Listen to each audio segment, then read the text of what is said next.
നമസ്കാരം. ഇപ്പോൾ നമ്മുടെ കൂടെ ഉള്ളത് ശ്രീ ജെ നന്ദകുമാർ, നന്ദേട്ടൻ എന്ന് നമ്മളെല്ലാവരും വിളിക്കുന്ന ശ്രീ ജെ നന്ദകുമാർ. അദ്ദേഹം മുതിർന്ന ഒരു രാഷ്ട്രീയ സ്വയം സേവക സംഘത്തിൻ്റെ പ്രചാരകനാണ്, പ്രജ്ഞാപ്രവാഹിൻ്റെ ദേശീയ സംയോജകനാണ്. അദ്ദേഹം ഇന്ന് നമ്മുടെ കൂടെ ഉള്ളത് നമുക്ക് ഒരു പ്രഭാഷണത്തിനാണ്. നമ്മുടെ സ്വാതന്ത്ര്യ ദിനത്തിനെ സംബന്ധിച്ച് രാഷ്ട്രീയ നമ്മുടെ ഓഗസ്റ്റ് 15 അനുബന്ധിച്ചുള്ള ഒരു പ്രഭാഷണമാണ് ഇന്ന് നടക്കുന്നത്. ഇപ്പൊ സ്വദേശി മൂവ്മെന്റും നമ്മുടെ സ്വാതന്ത്ര്യ സമരവും എന്നുള്ളതിനെ പറ്റിയാണ്. ഇപ്പൊ നമുക്കറിയാം, ഒരു വളരെ ക്ലോസ് ആയിട്ട് ഒരു ബ്ലെൻഡ് ഉണ്ടായിരുന്നൊരു സംഭവം തന്നെയാണ് ഇന്ന്. അതുപോലെ തന്നെ വളരെ പ്രസക്തവുമായിട്ടുള്ളൊരു മൂവ്മെന്റ് ആണ് സ്വദേശി മൂവ്മെന്റ്. നമ്മൾ ആത്മനിർഭർ ഭാരത് എന്നും മറ്റുമൊക്കെ പറയുന്നത് വളരെ സ്വദേശി മൂവ്മെന്റിനെ പറ്റി തന്നെയാണ്. അപ്പോൾ ഇന്ന് നമുക്ക് സ്വദേശി പ്രസ്ഥാനത്തിൻ്റെ റെലവൻസ് എന്ന ഒരു ഫ്രീഡം മൂവ്മെന്റിനെ സംബന്ധിച്ചുണ്ടായിരുന്ന അതിനകത്തുണ്ടായിരുന്ന റെലവൻസും ഇന്നും തമ്മിലുള്ളൊരു താരതമ്യമായിരിക്കും എനിക്ക് ഒരുപക്ഷെ നന്ദേട്ടൻ നമ്മളോട് പറയാൻ വെക്കുന്നത്. അപ്പം ആദ്യമായിട്ട് ഇതേപ്പറ്റി ഈ ഒരു ഫ്രീഡം മൂവ്മെന്റിനെ പറ്റി ഞങ്ങൾ കേട്ടിട്ടുള്ളത് നന്ദേട്ട ഒരു ബാബു ഗേനുവിനെ പറ്റിയാണ്. അദ്ദേഹമാണ് ഒരു ആദ്യത്തെ മാർട്ടിയർ എന്ന് നമ്മൾ കേട്ടിട്ടുണ്ട്. അതായത് ഒരു 22 വയസ്സുള്ളൊരു ബാബു ഗേനു സയ്യിദ് എന്ന് പറയുന്ന ഒരാള് വിദേശ നിർമ്മിതമായ വസ്ത്രങ്ങൾ കൊണ്ടുവന്ന ഒരു ട്രക്കിനെ അതിന് മുന്നിൽ നിൽക്കുകയും ആ ട്രക്ക് ഓടിച്ചുകൊണ്ടിരുന്ന ആ ഡ്രൈവർ അത് മുമ്പോട്ട് പോകാനായിട്ട് വിസമ്മതിക്കുകയും അപ്പോൾ ഒരു വിദേശിയായ ഒരു ബ്രിട്ടീഷുകാരൻ അദ്ദേഹത്തിന്റെ മുകളിൽ കൂടെ ട്രക്ക് ഓടിച്ച് കയറ്റുകയും ചെയ്തു. അങ്ങനെയാണ് ഒരു സ്വദേശിയുടെ ആദ്യത്തെ മാർട്ടിയർ നമുക്കുണ്ടായിട്ടുള്ളത്. അപ്പൊ അവിടെ നിന്ന് മുന്നോട്ട് പോകുന്ന എല്ലാ കാലഘട്ടങ്ങളിലും നമ്മൾ വിദേശത്തിനെ ആശ്രയിച്ച് നിൽക്കുന്ന ഒരു രീതി ഒട്ടും ശരിയല്ല. അപ്പൊ ഇതിനു വേണ്ടിയിട്ട് വളരെ ശക്തമായി വാദിച്ചിരുന്ന ഒരു സംഘപരിവാർ ഓർഗനൈസേഷൻ തന്നെയാണ് സ്വദേശി ജാഗരൺ മഞ്ച്. അപ്പം സ്വദേശി ജാഗരൺ മഞ്ചിന്റെ ആഭിമുഖ്യത്തിൽ നമ്മൾ ഈ ഒരു സ്വദേശി പ്രസ്ഥാനത്തിനെ വളർത്തിയെടുത്തപ്പോൾ ഇന്ന് വളരെ റെലവൻ്റ് ആയിട്ട് എല്ലാവരും മനസ്സിലാക്കുന്ന ഒരു കോൺസെപ്റ്റായി മാറി. അപ്പം അതിൻ്റെ ഇന്നത്തെ റെലവൻസും അത് സ്വാതന്ത്ര്യ സമരമായിട്ടുള്ള ഒരു താരതമ്യവും ആണ് ഇന്ന് നമുക്ക് പാഠ്യവിഷയമായിട്ടുള്ളത്. ഞാൻ നന്ദേട്ടനെ ക്ഷണിച്ചുകൊള്ളുന്നു. നമസ്കാരം. ഇന്നത്തെ ഈ സമ്മേളനത്തിൽ എന്നെ പരിചയപ്പെടുത്തിയ സ്വദേശി ജാഗരൺ മഞ്ചിന്റെ സംയോജക് ശ്രീ രഞ്ജിത്ത് കാർത്തികേയൻജി, മറ്റ് സംസ്ഥാന ചുമതലക്കാരായ സഹപ്രവർത്തകര്, കേൾക്കുന്ന എല്ലാ സഹോദരി സഹോദരന്മാരെ, എല്ലാവർക്കും എൻ്റെ വിനീതമായ നമസ്കാരം. ഭഗവത്ഗീതയിലെ 3-ാം അധ്യായത്തിൽ 35-ാമത്തെ ശ്ലോകം സത്യത്തില് സ്വദേശി പ്രസ്ഥാനത്തിന്റെ ഒരു മൂലമന്ത്രമാണ് എന്ന് വേണമെങ്കിൽ പറയാം. മഹാത്മാഗാന്ധിജി സ്വദേശി പ്രക്ഷോഭത്തിന്റെ നെടുനായകത്വം വഹിക്കുന്ന സമയത്ത് അദ്ദേഹം അനേകം തവണ ആവർത്തിച്ചിട്ടുള്ള ഒരു ശ്ലോകം കൂടിയാണ്. അത് ചൊല്ലി തുടങ്ങാം എന്ന് ഞാൻ വിചാരിക്കുകയാണ്. നമ്മളിൽ പലർക്കും അറിയാവുന്നത് തന്നെയാണ്. ശ്രേയാൻ സ്വധർമ്മോ വിഗുണ പരധർമാത് സുനിഷ്ഠിതാത് സ്വധർമ്മേ നിധനം ശ്രേയ പരധർമ്മോ ഭയാവഹ.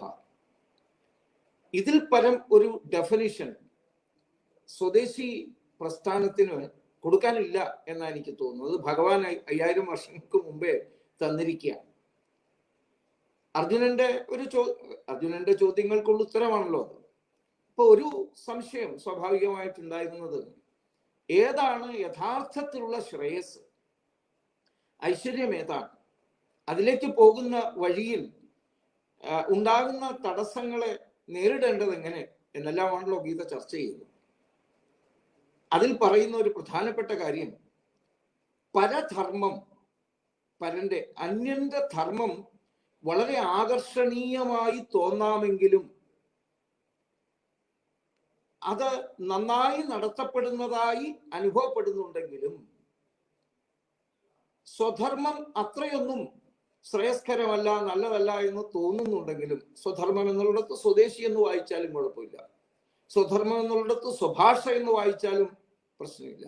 സ്വധർമ്മം എന്നുള്ളിടത്ത് സ്വഭൂഷ എന്ന് വായിച്ചാലും പ്രശ്നമില്ല. എല്ലാത്തിനും കൂടിയിട്ടാണ് സ്വധർമ്മം എന്ന് ഭഗവാൻ ഉദ്ദേശിച്ചിരിക്കുന്നത്. അങ്ങനെ ആ സ്വധർമ്മ ആചരണത്തിന്റെ മാർഗത്തിൽ നിധനം ശ്രേയ, മരണപ്പെടുകയാണെങ്കിൽ പോലും അത് സത്യത്തിൽ ശ്രേയസ്കരമാണ്. പരധർമ്മം എന്ന് പറയുന്നത്, പരധർമ്മം അത് ഭയാവഹമാണ് എന്നാണ് ഭഗവാൻ പറയുന്നത്.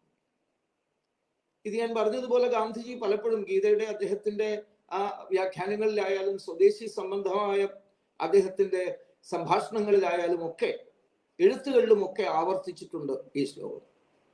അത് നമുക്ക് വഴിയെ നോക്കാം.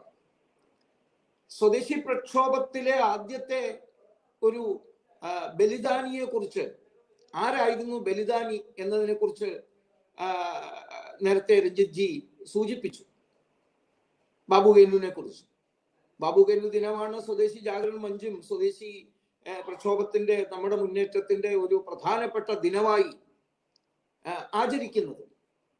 ശരിയാണോ? അങ്ങേയറ്റം ഒരു പ്രേരണാദായകമായ ഒരു സംഭവമാണ് ബാബുഗേനുവിൻ്റെ. അദ്ദേഹം മഹാരാഷ്ട്രത്തിൽ ജനിച്ച ഒരു വ്യക്തി. 1908 ജനിച്ചത്. 1930 മരണപ്പെടുകയും ചെയ്തു. സ്വദേശി പ്രക്ഷോഭം അല്ലെങ്കിൽ വന്ദേമാതര പ്രക്ഷോഭമൊക്കെ തുടങ്ങി അത് വിജയിച്ചതിന് ശേഷമാണ് ഈ സംഭവം. അല്ലാതെ യഥാർത്ഥത്തിലുള്ള സ്വദേശി പ്രക്ഷോഭം പ്രത്യക്ഷമായി ആരംഭിച്ചതിന് ശേഷമല്ല. പക്ഷെ സ്വദേശി പ്രക്ഷോഭം തുടർന്നു പോകുന്നതിനിടയിൽ 1930, ശരിക്കും പറഞ്ഞാൽ 1905 സ്വദേശി പ്രക്ഷോഭം ബംഗാൾ വിഭജന വിരുദ്ധ പ്രക്ഷോഭത്തിന്റെ രൂപത്തിൽ, വന്ദേമാതര പ്രക്ഷോഭത്തിന്റെ രൂപത്തിൽ ആരംഭിക്കുകയും 1911 ബംഗാൾ വിഭജനം ബ്രിട്ടീഷുകാരന് പിൻവലിക്കേണ്ടി വരുന്ന സാഹചര്യത്തിലേക്ക് ആ സമരത്തെ ശക്തിപ്പെടുത്തുകയും ചെയ്തു. അതൊക്കെ കഴിഞ്ഞ് വീണ്ടും ശരിക്കും പറഞ്ഞാൽ ആ കാലഘട്ടത്തിൽ ജനിക്കുക മാത്രം ചെയ്ത ആളാണ് ബാബുഗേനു. പക്ഷെ അദ്ദേഹത്തിന്റെ സമർപ്പണം മഹത്തരമാണ്. ഇത് പറയുമ്പോൾ എനിക്ക് ഓർമ്മ വരുന്നത്, ബാബുഗേനുവിന്റെ ഈ സമർപ്പണത്തെ കുറിച്ച് ഓർമ്മ വരുമ്പോൾ മഹർഷി അരവിന്ദന്റെ ഒരു വാചകമാണ് എനിക്ക് ഈ കാര്യത്തിൽ ഓർമ്മ വരുന്നത്. അദ്ദേഹം പറയാറുണ്ടായിരുന്നത്, if you have not the courage of self sacrifice then do not talk of സ്വദേശി. ആത്മസമർപ്പണത്തിനുള്ള സന്നദ്ധത നിങ്ങൾക്കില്ലെങ്കിൽ ദയവ് ചെയ്ത് സ്വദേശിയെ കുറിച്ച് പറയല്ലേ. എന്നിട്ടാണ് അദ്ദേഹം പറയുന്നത്, അരവിന്ദ മഹർഷി പറയുന്നത്, you are asked to save 300 million people. അന്നത്തെ കണക്കനുസരിച്ച് 300 ദശലക്ഷം ജനങ്ങളെ, എന്ന് വെച്ചാൽ 30 കോടി ജനങ്ങളെ രക്ഷിക്കുന്നതിന് വേണ്ടി നിങ്ങളോട് പറയുകയാണ്. And you are asked to live a swadeshi life. അതിലൂടെ നിങ്ങളൊരു സ്വദേശി ജീവിതം നയിക്കാൻ പറയുകയാണ്. Not for yourself but for your country, your countrymen, your society. I ask you to be swadeshi. Buy swadeshi goods. I ask you to mould your life on swadeshi. I live for your swadeshi, and die for your swadeshi. ഇതാണ് അരവിന്ദ മഹർഷി പറഞ്ഞത്. സത്യത്തിൽ ആ വാക്കുകളെ അക്ഷരം പ്രതി, അതായത് ആത്മസമർപ്പണത്തിന്, ത്യാഗത്തിന്, സ്വയം ബലിയാകാൻ സന്നദ്ധരല്ലാത്ത ഒരാളും സ്വദേശി എന്നൊരു അക്ഷരം പോലും മിണ്ടരുതെന്ന് അദ്ദേഹം പറഞ്ഞു. ബാബുഗേനു അദ്ദേഹം ഈ വിദേശ നിർമ്മിത തുണി ഇറക്കുമതി ചെയ്യുന്നതിനെതിരെ സമരം ചെയ്തു. 1930 ഡിസംബർ 12 അതാണ് ആ ഡേറ്റ്. ഡിസംബർ 12 എല്ലാവരും ഓർത്തിരിക്കേണ്ട ദിനമാണ്. ഈ മാഞ്ചസ്റ്ററിലെ ജോർജ് ഫ്രേസിയർ എന്നൊരു തുണി വ്യാപാരി, അദ്ദേഹം ഫോർട്ട് പ്രദേശത്തെ പഴയ ഹനുമാൻ ഗലിയിൽ അദ്ദേഹത്തിന്റെ വ്യാപാര സ്ഥാപനങ്ങളിൽ നിന്ന് ബോംബെ തുറമുഖത്തിലേക്ക് ഈ ഫോറിൻ വസ്ത്രങ്ങൾ മാറ്റാൻ ശ്രമിക്കുകയായിരുന്നു. അപ്പൊ അന്ന് ഈ വിദേശ വസ്ത്ര ബഹിഷ്കരണത്തിന്റെ സമര അതില് സജീവമായി പങ്കാളിയാണ് ഈ 22 വയസ്സുകാരനായ ഈ ഒരു യുവാവ്. അതിസജീവമായിട്ട് ധീരനായിരുന്നു. വലിയ പ്രതിഷേധം നടന്നു. മഹാത്മാഗാന്ധിജി സിന്ദാബാദ് വിളിച്ചുകൊണ്ട് ബാബുഗേനുവിന്റെ നേതൃത്വത്തിലുള്ള ആൾക്കാർ ഈ ട്രക്കിന് മുന്നിൽ നിന്നു. പിന്നീട് നടന്ന സംഭവം, ട്രക്ക് ഓടിച്ചിരുന്ന ഒരു ഭാരതീയനാണ്. അപ്പൊ നേരെ മുന്നിൽ നിന്ന, കാരണം പോലീസ് ആക്ട് ഒക്കെ നിലവിൽ വന്നു, സായിപ്പന്മാര് പട്ടാളക്കാര് എത്തിയിട്ടുണ്ട്. ട്രക്ക് ഓടിച്ചിരുന്ന ആ ഭാരതീയനായ ഡ്രൈവറോട് ബ്രിട്ടീഷുകാരനായിട്ടുള്ള ഉദ്യോഗസ്ഥൻ ആവശ്യപ്പെടുകയാണ് ആ നിൽക്കുന്നവന്റെ മേലെ കൂടെ വിടാൻ. അപ്പൊ അയാൾ പറഞ്ഞു ഒരു കാരണവശാലും വേണ്ട, ജോലി പോയാലും വേണ്ടില്ല. അപ്പൊ ഉള്ളിന്റെ ഉള്ളിൽ നിന്ന് ആ സ്വദേശി സ്പിരിറ്റ് ഈ കാഴ്ച കണ്ട ഭാരതീയന്റെ മനസ്സിൽ ഉണർന്നു എന്നുള്ളതാണ് വസ്തുത. മനസ്സിലാക്കേണ്ട ഒരു വസ്തുത, നമ്മളെല്ലാം ഓർത്തിരിക്കേണ്ട ഒരു വസ്തുത, നമ്മുടെ ഈ സാക്രിഫൈസ് ചെയ്യാനുള്ള mentality will make others think along with us.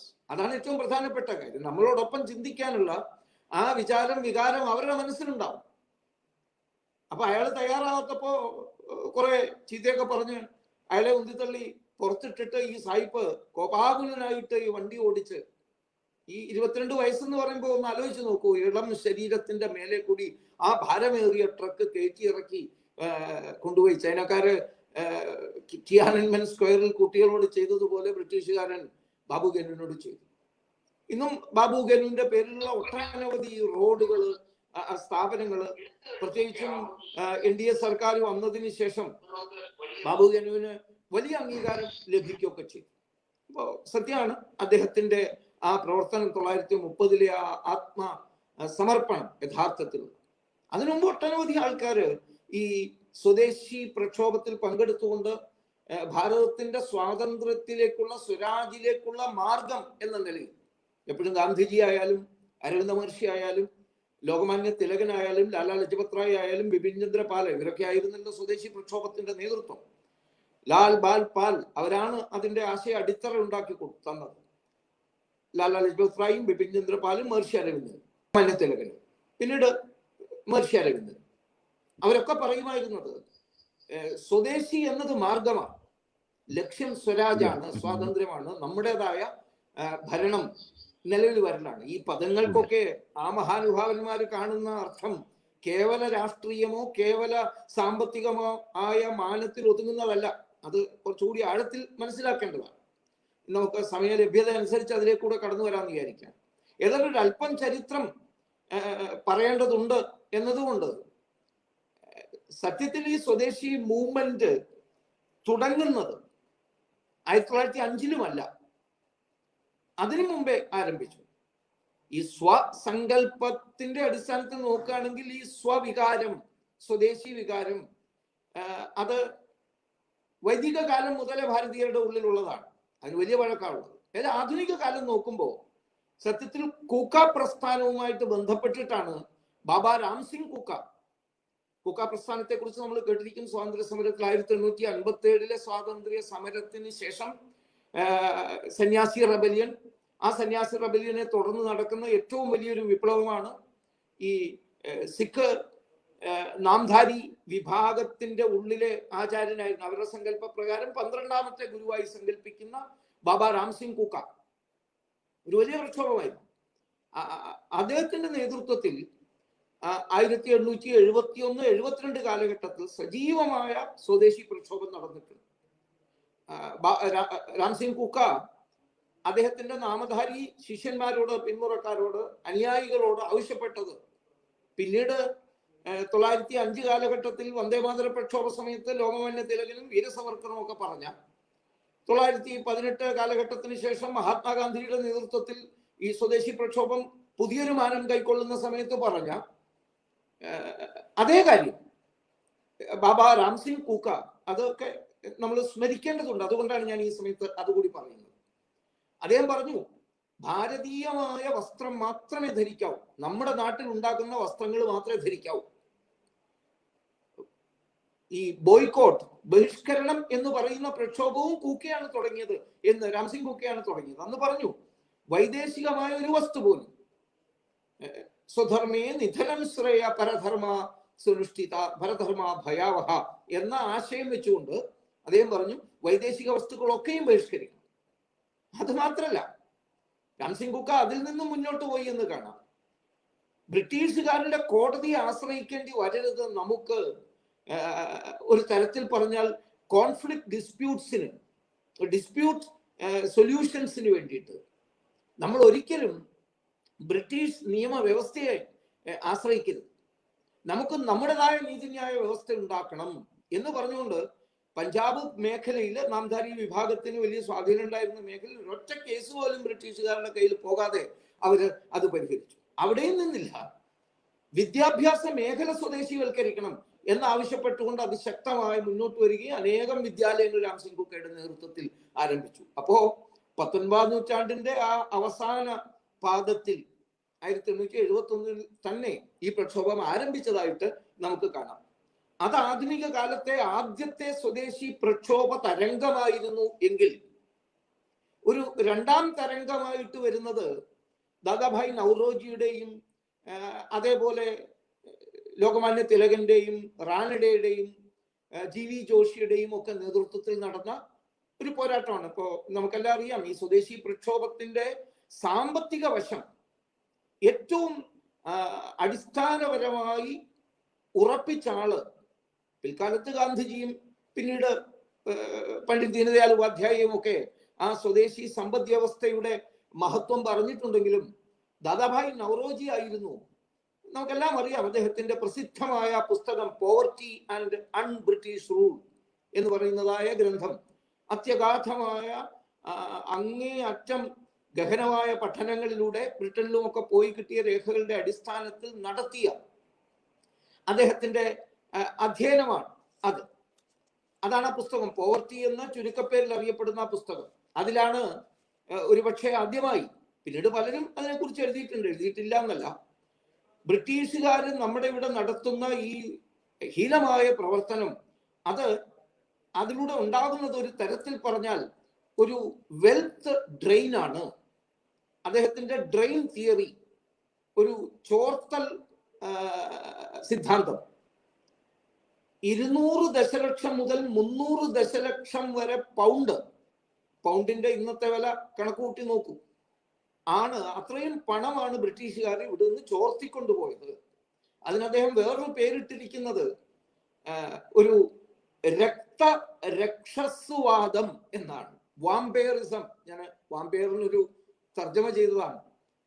ബ്രിട്ടീഷുകാരൊരു vampire ആണെന്നും നമ്മുടെ ചോരയാകുന്ന വെൽത്തിനെ, സമ്പത്തിനെ ഇവിടുന്ന് അവർ ചോർത്തിക്കൊണ്ടു പോവുകയാണ് എന്നും ദാദാഭായ് നൗറോജി പറഞ്ഞു. 6 പ്രധാന ഘടകങ്ങളാണ് അതിന് സഹായകരമാകുന്നത്. അതിൽ ഒന്നാമത്തത് തന്നെ വിദേശ സർക്കാരാണ്. വിദേശ സർക്കാർ ഭരിക്കുന്നു എന്നതാണ് പണച്ചോർച്ചയ്ക്ക് ഒരു കാരണം. രണ്ടാമത്തത് തൊഴിലും മൂലധനവും. തൊഴിലായാലും മൂലധനമായാലും ഭാരതം ആകർഷിക്കുന്നില്ല, ഇങ്ങോട്ടേക്ക് കൊണ്ടുവരാൻ ശ്രമിക്കുന്നത്. ഞാൻ എല്ലാ അംശങ്ങളിലേക്കും കടന്നു പോകാൻ സമയമില്ലാത്തതുകൊണ്ട് അതിലേക്ക് പോകുന്നില്ല, അതിന്റെ സൂക്ഷ്മാംശങ്ങളിലേക്ക്. അപ്പൊ രണ്ടാമത്തെ പോയിന്റ് തൊഴിലും മൂലധനവും, ലേബർ ആൻഡ് ക്യാപിറ്റൽ, അത് നമ്മൾ ഇങ്ങോട്ടേക്ക് കൊണ്ടുവരാൻ ശ്രമിക്കുന്നില്ല. മൂന്നാമത്തത് ബ്രിട്ടീഷുകാരന്റെ ഈ വൈദേശിക ഭരണകൂടത്തിന് ആവശ്യമായ ഭരണകൂട നടത്തിപ്പിന്, അതിന്റെ മാനേജ്മെന്റിന്, അവരിവിടെ ഭരണം നിലനിർത്താൻ വേണ്ടി കൊണ്ടു നിർത്തിയിട്ടുള്ള ബ്രിട്ടീഷ് ആർമിക്ക് വേണ്ട ചെലവ് മുഴുവൻ കൊടുക്കുന്നത് നമ്മളാണ്. നാലാമത് ബ്രിട്ടീഷുകാരന്റെ ഈ സൂര്യൻ ശ്രമിക്കാത്ത സാമ്രാജ്യത്തിന്റെ വിസ്താരത്തിനും സ്ഥാപനത്തിനും സുരക്ഷയ്ക്കും വേണ്ടിയിട്ടുള്ള ചെലവും ഭാരതമാണ് വഹിക്കുന്നത്. നമുക്കറിയാം, 2 ലോകമഹായുദ്ധങ്ങളിലും ഏറ്റവും കൂടുതൽ പട്ടാളക്കാരെ അയച്ചതും അതിനു വേണ്ടിയിട്ടുള്ള പണം ചെലവഴിച്ചതും ചോരയും ജീവനും ബലിയർപ്പിച്ചതും ഒക്കെ നമ്മളായിരുന്നു എന്ന് കാണാം. അതാണ് ദാദാഭായ് നൗറോജിയുടെ 4ാമത്തെ നിഗമനം. 5ാമത്തത് ഫ്രീ ട്രേഡ് കാരണം ഇവർ നടത്തുന്ന വളരെ ഉദാരവൽകൃതമായ കച്ചവടത്തിന് വേണ്ടി സായിപ്പ് എല്ലാ ഈ പാശ്ചാത്യ രാഷ്ട്രങ്ങളും വരുന്നതിലൂടെ ചൂഷണത്തിന് വലിയ അവസരം ഉണ്ടാകുന്നു. 6ാമത്തത് ഭാരതത്തിലെ ഈ ഏറ്റവും പ്രധാനപ്പെട്ട വരേണ്യവർഗം, അതും നൗറോജി വളരെ കൃത്യമായി പറയുകയാണ്. ആ പദപ്രയോഗങ്ങൾ തന്നെയുണ്ട്. അദ്ദേഹം പറയുന്നത് ഏറ്റവും പ്രധാനപ്പെട്ട വരുമാന വിഭാഗം അവരവരുടെ കച്ചവടത്തിന് വേണ്ടിയിട്ട്, അവരുടെ വ്യവഹാരങ്ങൾക്ക് ഏറ്റവും കൂടുതൽ ഉപയോഗിക്കുന്നത് വൈദേശിക മാർക്കറ്റുകളെയാണ്. ഏത് സാധനം ഇവിടെ ലഭ്യമാണെങ്കിൽ പോലും അവർ അവിടുന്ന് വലിയ തുകയിൽ മേടിച്ച് ഉപയോഗിക്കുന്നത് ഒരു കേമത്തമായി കണക്കാക്കുന്നു. അങ്ങനെ വൻതോതിൽ ചോർച്ച നടക്കുന്നു. ഞാൻ കൂടുതൽ വിശദീകരിച്ച സമയമില്ല. ഏതായാലും നമ്മളൊക്കെ സ്വദേശി ജാഗരണ മഞ്ചിന്റെ പ്രവർത്തകന്മാരെന്ന നിലയ്ക്ക് അവശ്യം വായിക്കേണ്ട ഒരു പുസ്തകമാണ്. അടിമുടി ഒരേപോലെ അംഗീകരിക്കപ്പെടാൻ കഴിയുന്നതായ നിരീക്ഷണങ്ങളാണെന്നൊന്നുമല്ല ഞാൻ പറയുന്നത്. കാരണം ആദ്യഘട്ടങ്ങളിൽ കമ്മ്യൂണിസ്റ്റ് ഇന്റർനാഷണലൊക്കെ അംഗമായിരുന്ന ദാദാഭായ് നൗറോജിക്ക് ആ ചില സ്വാധീനങ്ങൾ ഉണ്ട് ആ പുസ്തകത്തിൽ, അതിരിക്കട്ടെ. പക്ഷെ ഏതായാലും പഠനത്തിന് വേണ്ടി തിരഞ്ഞെടുക്കേണ്ടുന്ന ഒരു പുസ്തകം തന്നെയാണ്. അങ്ങനെ ദാദാഭായ് നൗറോജിയുടെ ഒക്കെ നേതൃത്വത്തിൽ നടന്ന ജി വി ജോഷി, അതേപോലെ ലോകമാന്യ തിലകൻ, റാനഡെ, മഹർഷി റാനഡെ. അതാണ് ഒരു രണ്ടാമത്തെ, ഏതാണ്ട് 904 വരെ നീണ്ടു നിന്നു.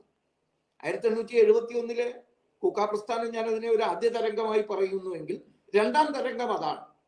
മൂന്നാം തരംഗമാണ് ഔദ്യോഗികമായ സ്വദേശി പ്രക്ഷോഭമായി അറിയപ്പെടുന്ന ബംഗാൾ വിഭജനവുമായി ബന്ധപ്പെട്ടത്. ബംഗാൾ വിഭജനം 1905 ആണ് ബംഗാൾ വിഭജനം, നമുക്കറിയാം. ആ 1905 ബംഗാളിനെ വിഭജിക്കാൻ ബ്രിട്ടീഷുകാർ നിശ്ചയിക്കുന്നതിന്റെ ഒരു മുഖ്യ കാരണം ബംഗാള് ദേശീയ പ്രസ്ഥാനങ്ങളുടെ കേന്ദ്രമായി മാറി. പ്രത്യേകിച്ച് അവരുടെ ഏറ്റവും വലിയ തലവേദനയായ വിപ്ലവകാരികളുടെ പ്രവർത്തനത്തിന്റെ പ്രധാന കേന്ദ്രമായി ബംഗാൾ മാറുന്നു. അപ്പോ മറ്റൊന്ന്, ബ്രിട്ടീഷുകാരൻ എല്ലാ കാലത്തും വിഭജിച്ചു ഭരിക്കുക എന്ന സിദ്ധാന്തത്തിൽ വിശ്വസിക്കുന്ന ആളാണ്.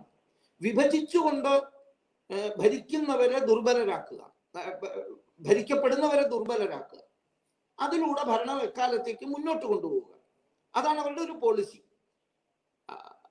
ഇവിടെ ബംഗാളിനെ വിഭജിക്കുന്നതിലൂടെ അവര് ഉദ്ദേശിച്ചത് നാളെ അല്ലെങ്കിൽ കുറെ കഴിഞ്ഞാൽ എന്നെങ്കിലും ഭാരതം വിട്ടുപോകേണ്ടി വന്നാൽ ചെയ്യേണ്ടുന്ന വലിയ വിഭജനങ്ങളുടെ ഒരു റിഹേഴ്സൽ കൂടി നടത്താം എന്നാണ് അവർ വിചാരിച്ചത്.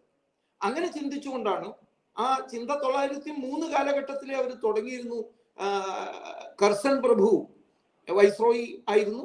അദ്ദേഹം ഏതാണ്ട് ഈ അഭിപ്രായം ബ്രിട്ടീഷ് പാർലമെന്റുമായി ചർച്ച ചെയ്യുകയൊക്കെ ചെയ്യുന്നു. 903 തീരുമാനമെടുത്തു, ബംഗാളിനെ വിഭജിക്കാം, സ്വാതന്ത്ര്യ സമര പ്രക്ഷോഭത്തെ ദുർബലപ്പെടുത്താം അതുവഴി എന്ന്. വലിയ ഈ തീരുമാനം അറിയുന്ന സമയത്ത് ഭാരതത്തിനുള്ളിൽ വലിയ പ്രക്ഷോഭങ്ങൾ ആരംഭിച്ചു അപ്പോഴേക്കും. പക്ഷെ അതിനൊന്നും വകവയ്ക്കാതെ ജൂലൈ 20 905 ഒരു കർസൻ ഓർഡർ പുറപ്പെടുവിച്ചു, കിഴക്കൻ ബംഗാളും പടിഞ്ഞാറൻ ബംഗാളുമായിട്ട് ബംഗാളിനെ വിഭജിക്കാൻ. ഒരർത്ഥത്തിൽ മുസ്ലിം ബംഗാൾ എന്ന ഈസ്റ്റ് ബംഗാളും ഹിന്ദുക്കൾക്ക് ഒരല്പം പ്രാമുഖ്യം ഉണ്ടെന്ന് കണക്കാക്കപ്പെടാൻ കഴിയുന്ന വെസ്റ്റ് ബംഗാൾ ഇങ്ങനെ വിഭജിക്കാനുള്ള ഓർഡർ പുറപ്പെടുവിച്ചു. അത് ഒക്ടോബർ 16 905 അത് പ്രാബല്യത്തിൽ വന്നു. ഒരു വലിയ ഷോക്കായിരുന്നു, ദേശീയ നായകന്മാരെ സംബന്ധിച്ചിടത്തോളം ഒരു വലിയ ഷോക്കായിരുന്നു. അതുകൊണ്ട് തന്നെ അതിശക്തമായ പോരാട്ടം അതിനെതിരെ നടന്നു. ആദ്യഘട്ടത്തിൽ സത്യാഗ്രഹത്തിന്റെ മാർഗത്തിലൂടെ, അപേക്ഷയുടെ മാർഗത്തിലൂടെ, പെറ്റീഷൻസിന്റെ മാർഗത്തിലൂടെ മിതവാദികൾ എന്നറിയപ്പെടുന്ന കോൺഗ്രസ് നേതൃത്വം അതിനുവേണ്ടി ശ്രമിച്ചു. ഗോഖലെയുടെയും അല്ലെങ്കിൽ സുരേന്ദ്രനാഥ ബാനർജിയുടെയും ദ്വിജേന്ദ്ര ടാഗോറിന്റെയും ഒക്കെ നേതൃത്വത്തിൽ ആ ശ്രമം നടന്നു. പക്ഷേ ആ ആദ്യഘട്ടത്തിലെ ആ പരിശ്രമം, അതായത് 903 മുതൽ 905 വരെ നടന്ന ആ പരിശ്രമം വിജയിക്കുന്നില്ല എന്ന സ്ഥിതി വന്നപ്പോഴാണ് യഥാർത്ഥ ദേശീയവാദികൾ രംഗത്തെത്തുകയും ബംഗാൾ വിഭജന വിരുദ്ധ പ്രക്ഷോഭം ഔദ്യോഗികമായി ഓഗസ്റ്റ് 7 905 പ്രഖ്യാപിക്കുകയും ചെയ്തു.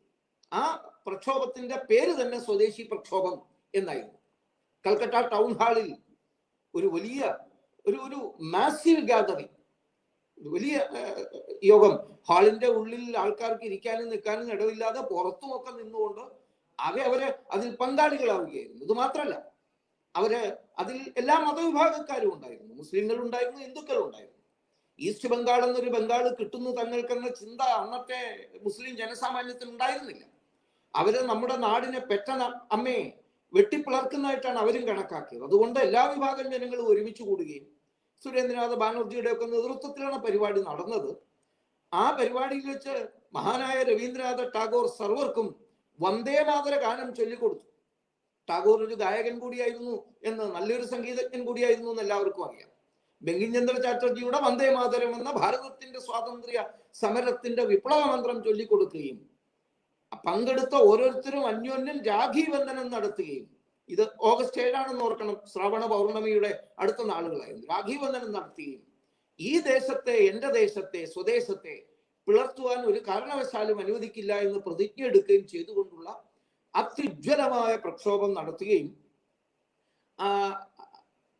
പ്രക്ഷോഭത്തിന് ആഹ്വാനം ചെയ്യുകയും ഒക്ടോബർ 16 നേരത്തെ പറഞ്ഞതുപോലെ ബംഗാൾ വിഭജനം നടപ്പിലാക്കപ്പെടുന്ന ദിവസം അത് ഒരു ദുഃഖാചരണ ദിനമായി, കറുത്ത ദിനമായി ആചരിക്കുവാൻ വേണ്ടി നിശ്ചയിക്കുകയും ചെയ്തു. അതിനെ തുടർന്നിട്ടുണ്ടായിട്ടുള്ള പ്രക്ഷോഭങ്ങള്, കരിങ്കൊടി കാണിക്കല്, കറുത്തുകൊടി കാണിക്കല്, അതിന്റെ വേണ്ടി ദേശീയ നേതൃത്വത്തിൽ ഉണ്ടായിരുന്ന ആൾക്കാർക്കെതിരായിട്ട് തന്നെ നടന്ന മർദ്ദന കാര്യങ്ങളും ഒക്കെ നമുക്ക് എല്ലാവർക്കും അറിയാം. ഈ സ്വദേശി പ്രക്ഷോഭത്തിന്റെ ഒപ്പം തന്നെ നേരത്തെ കുക്ക പ്രക്ഷോഭത്തിന്റെ കാര്യം പറഞ്ഞപ്പോൾ ഞാൻ സൂചിപ്പിച്ചതുപോലെ ബോയ്ക്കോട്ടും ബഹിഷ്കരണവും അതിശക്തമായി നടത്തുവാൻ സന്നദ്ധരായി. ബഹിഷ്കരണത്തിലെ ഏറ്റവും പ്രധാനപ്പെട്ട ഒരു കഥാപാത്രം, ഒരു ദേശീയ നായകൻ, അത് ഒരു തരുണനായിരുന്ന ഫെർഗൂസൺ കോളേജിൽ ഡിഗ്രി 1ാം വർഷത്തിനൊക്കെ മറ്റോ ചേർന്നിരുന്ന വിപ്ലവ വീര വിനായക ദാമോദര സവർക്കർ. അദ്ദേഹമാണ് ഈ സ്വദേശി പ്രക്ഷോഭത്തിന്റെ ഭാഗമായി ബംഗാളിൽ തുടങ്ങിവെച്ച ആ കാര്യം ഭാരതത്തിന്റെ മറ്റു ഭാഗത്തേക്ക് വ്യാപിക്കുന്നതിന് ആവശ്യമായ ചൂട് കൊടുക്കുന്നതിന്, എന്ന് വേണമെങ്കിൽ പറയാം, ചൂട് കൊടുക്കുന്നതിന് വൻതോതിലുള്ള വിദേശ വസ്ത്ര ദഹനം നടത്തിയത്. പിന്നെയും ഏതാണ്ട് 16 വർഷങ്ങൾക്ക് ശേഷമാണ് 1921 മഹാത്മാഗാന്ധിജി വിദേശ വസ്ത്ര ദഹനം പരസ്യമായി നടത്തുന്നത്. വീര സവർക്കർ അന്ന് 20 വയസ്സ്, കഷ്ടി 20 വയസ്സ്, 20-21 വയസ്സ് മാത്രം, 19 വയസ്സ് കഴിഞ്ഞ് 20 വയസ്സിലേക്ക് പ്രവേശിക്കുന്ന സമയത്ത് പൂനെയില് വലിയ തോതിൽ നടത്തി. അതിൽ അദ്ദേഹം ലോകമാന്യ തിലകൻ, അദ്ദേഹത്തിന്റെ രാഷ്ട്രീയ ഗുരു, ആശയ ഗുരുവായ ലോകമാന്യ തിലകനെ ക്ഷണിച്ചു കൊണ്ടിരുന്നു. ലോകമാന്യ തിലകൻ അദ്ദേഹത്തോട് പറഞ്ഞു, സാധാരണ നമ്മൾ പറയാറില്ലേ, കൊച്ചുകുട്ടികളൊക്കെ ചില ആവേശത്തോടെ ചില കാര്യങ്ങൾ ചെയ്യാൻ തയ്യാറാവുന്നു, നിങ്ങൾ വരണം എന്നൊക്കെ പറയുമ്പോൾ മുതിർന്നവർ പറയും, അതിന് ഇത്ര വലിപ്പം ഉണ്ടാവോ, ഇത്ര ആൾക്കാരുണ്ടാവോ, എങ്കിലേ ഞാൻ വരുള്ളൂ. കൗതുകത്തോട് ലോകമാന്യ തിലകൻ പറഞ്ഞു, നിങ്ങൾ മലയോളം ഈ വിദേശ വസ്ത്രങ്ങൾ ശേഖരിച്ചു കൂട്ടണം, അത് കത്തിക്കുന്നതിന്റെ തീ അങ്ങ് ഇംഗ്ലണ്ടിൽ കാണണം, അത്രയ്ക്ക് വലിപ്പം ഉണ്ടാവണം, അതിന്റെ ചൂട് ഭാരതം മുഴുവൻ വ്യാപിക്കണം, സ്വദേശി പ്രക്ഷോഭം എല്ലായിടത്തും ഒരുപോലെ ഉയർന്നു വരുന്ന ഒരു സ്ഥിതി ഉണ്ടാക്കണം. സവർക്കർ അദ്ദേഹം ചെറുപ്പത്തിൽ തന്നെ 8ാം വയസ്സിൽ ഇതിഹാസം എഴുതാൻ ശ്രമിച്ച ആ മഹാപ്രതിഭ 12-13 വയസ്സുള്ളപ്പോൾ ഛാപ്പേക്കർ സഹോദരന്മാര് മരണപ്പെട്ടു എന്ന വാർത്ത എറിഞ്ഞ് ദുർഗയുടെ മുന്നിലിരുന്ന് നാടിനെ കുറിച്ച് കവിത എഴുതിയ ആ മഹാനുഭാവൻ എത്രയോ എത്രയോ ഉദാത്തങ്ങളായ കൃതികളിലൂടെ ദേശീയതയെ, ദേശഭക്തിയെ പ്രജ്വലിപ്പിക്കാൻ വേണ്ടി ശ്രമിച്ച ആ ഉന്നത വ്യക്തിത്വം. അദ്ദേഹം അവിടെ അന്ന് തന്നെ ഫെർഗൂസൺ പൂണ ഭാഗത്ത് ഒരു വലിയ നേതാവായി മാറിക്കഴിഞ്ഞിരുന്നു. അദ്ദേഹം അതിനുവേണ്ടി സന്നദ്ധനായി പൂനെയിൽ വൻതോതിൽ വിദേശ വസ്തു ശേഖരണം നടത്തി. അത് കുന്നുപോലെ തന്നെ കൂട്ടി. തിലകനെത്തി, തിലകൻ ആ പരിപാടി, ലോകമാന്യ തിലകൻ ആ പരിപാടി ഉദ്ഘാടനം ചെയ്തു. അതുമാത്രല്ല, ആ പരിപാടിയിലെ ഒരു വലിയ പ്രകടനം ഉണ്ടായിരുന്നു. ആ പ്രകടനം ചെന്ന് പൂന ടൗണിൽ ചേരുന്ന സ്ഥലത്ത് തന്നെ എന്തുകൊണ്ട് യോഗവും നടത്തിക്കൂടാ എന്ന് ലോകമാന്യ അവിടെ വിദേശ വസ്ത്ര ദഹനം നടത്തിയതിന് ശേഷം യോഗം പൂനെ ടൗണിലെ ഏതെങ്കിലും ഒരു ഹാളിലോ മറ്റോ നടത്തിയാൽ എങ്ങനെ എന്ന് ലോകമാന്യ തിലകൻ അഭിപ്രായം ചോദിച്ചു ഈ 20 വയസ്സുള്ള യുവാവിനോട്.